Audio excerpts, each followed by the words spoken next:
नमस्कार मित्रांनो, पुन्हा एकदा तुमचं स्वागत आहे इन्फो मराठी 24 या यूट्यूब चॅनलवर। मित्रांनो, कर्मचाऱ्यांसाठी एक मोठी बातमी आलेली आहे। बातमी आहे कर्मचाऱ्यांसाठी मोठी बातमी, डीएने मोडला 78 महिन्याचा रेकॉर्ड। मित्रांनो, नेमकं काय आहे या बातमीमध्ये आपण नक्की बघूया। पण त्याआधी जर तुम्ही आपल्या चॅनलवर नवीन असाल तर चॅनलला सबस्क्राइब करून बाजूला दिलेल्या बेल आयकॉनला नक्की क्लिक करा। व्हिडिओ जर कामाचा आणि महत्त्वाचा वाटला तर व्हिडिओला लाईक करून आपल्या मित्रपरिवारासोबत नक्की शेअर करा। आणि हो मित्रांनो, व्हिडिओला शेवटपर्यंत नक्की बघा जेणेकरून तुमच्याकडून कोणतीही माहिती सुटणार नाही। मित्रांनो, वेतनाव्यतिरिक्त केंद्र सरकार इतर भत्ते केंद्र सरकारी कर्मचारी आणि पेन्शनधारकांना देखील प्रदान करते।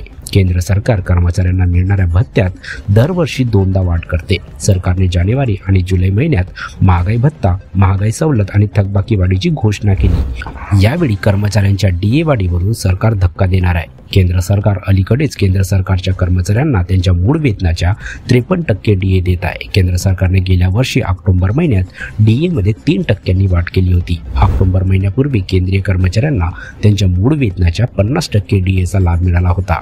केंद्र सरकार दरवेळी डीए मध्ये 3 ते 4% वाढ करते। या आठवड्याच्या अखेरीस डीए वाढ जारी केली जाईल। मित्रांनो, केंद्र सरकार होळीच्या सणानंतर केंद्रीय मंत्रिमंडळाची बैठक आयोजित करू शकते। केंद्र सरकार 12 मार्चला होळीच्या दिवशी मंत्रिमंडळाची बैठक बोलावणार आहे। काही कारणामुळे सरकारला ही बैठक आयोजित करण्यात आली नाही। अशा परिस्थितीत केंद्र सरकार होळीनंतर 15 मार्च रोजी होणाऱ्या केंद्रीय मंत्रिमंडळाच्या बैठकीत महागाई भत्ता वाढीचा निर्णय घेऊ शकते, अशी शक्यता वर्तवली जात आहे। 78 महिन्यात महागाई भत्त्यात किमान वाढ होईल। मित्रांनो, केंद्र सरकार होळीनंतर 15 मार्च रोजी होणाऱ्या केंद्रीय मंत्रिमंडळाच्या बैठकीत महागाई भत्ता वाढीव निर्णय घेऊ शकते, अशी शक्यता वर्तवली जात आहे। मित्रांनो, केंद्र सरकार दरवर्षी दोनदा महागाई भत्ता आणि थकबाकी वाढवते। सरकार दरवेळी डीए मध्ये 3 ते 4% वाढ करते। यावेळी केंद्र सरकार केंद्रीय कर्मचाऱ्यांना महागाई भत्त्यात झटका देणार आहे। तज्ज्ञांच्या मते यावेळी केंद्र सरकार 2% पर्यंत महागाई भत्ता वाढवू शकते।